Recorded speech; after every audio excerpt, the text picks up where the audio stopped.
Assalamualaikum warahmatullahi wabarakatuh. Selamat pagi anak-anak semuanya. Apa kabar kalian hari ini? Semoga anak-anak selalu dalam keadaan sehat dan senantiasa dalam lindungan Allah Subhanahu wa taala.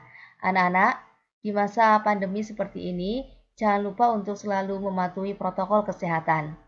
Nah, anak-anak, pada kesempatan pagi hari ini kita akan mempelajari tentang klasifikasi materi, khususnya pada topik sifat larutan asam, basa, dan garam.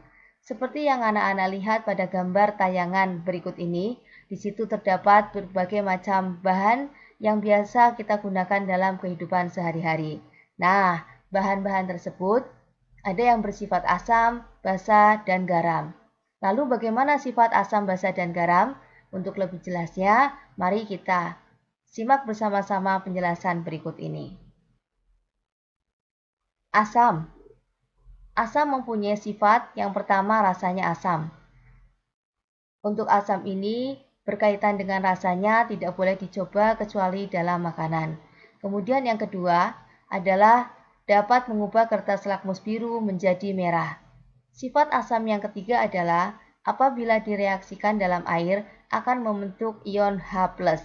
Dan sifat yang terakhir adalah dapat menyebabkan kerusakan pada benda atau bersifat korosif. Yang selanjutnya adalah basa. Basa mempunyai sifat yang pertama adalah terasa licin di kulit. Yang kedua, memiliki rasa agak pahit. Dan yang ketiga, mengubah kertas lakmus merah menjadi biru. Sifat yang keempatnya adalah apabila direaksikan dengan air akan melepas ion OH-. Kemudian sifat basa yang terakhir adalah dapat merusak kulit dan dapat menimbulkan iritasi atau bersifat kaustik. Yang ketiga adalah garam. Garam pada umumnya berbentuk kristal. Garam ini tidak mengubah warna lakmus merah menjadi biru atau lakmus biru menjadi merah. Artinya, garam ini bersifat netral. Garam diperoleh dari reaksi antara asam dan basa. Reaksi pembentukan garam dari asam dan basa ini disebut dengan reaksi penetralan atau reaksi netralisasi. Reaksi pembentukan garam dari asam dan basa ini dapat digambarkan pada tayangan berikut ini.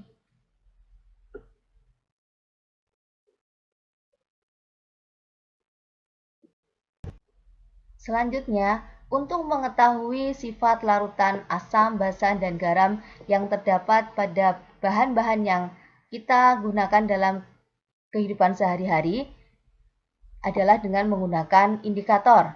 Indikator adalah senyawa yang dapat menunjukkan perubahan warna apabila bereaksi dengan asam ataupun basa. Indikator ada dua macam. Yang pertama adalah indikator buatan. Contohnya adalah lakmus merah dan lakmus biru yang biasa anak-anak lihat di laboratorium, dan yang kedua adalah pH universal. Indikator yang kedua adalah indikator alami. Indikator alami ini berasal dari bahan-bahan alami seperti bunga, buah, ataupun umbi-umbian. Contoh indikator alami yang bisa digunakan untuk mengetahui larutan asam dan basa diantaranya adalah kubis ungu, bunga mawar, bunga sepatu, kunyit, dan lain sebagainya. Nah, anak-anak sekalian, demikian tadi pembahasan singkat tentang sifat larutan asam, basa, dan garam. Mudah-mudahan penjelasan singkat ini dapat bermanfaat untuk anak-anak semuanya. Tetap jaga kesehatan dan patuhi protokol kesehatan. Assalamualaikum warahmatullahi wabarakatuh.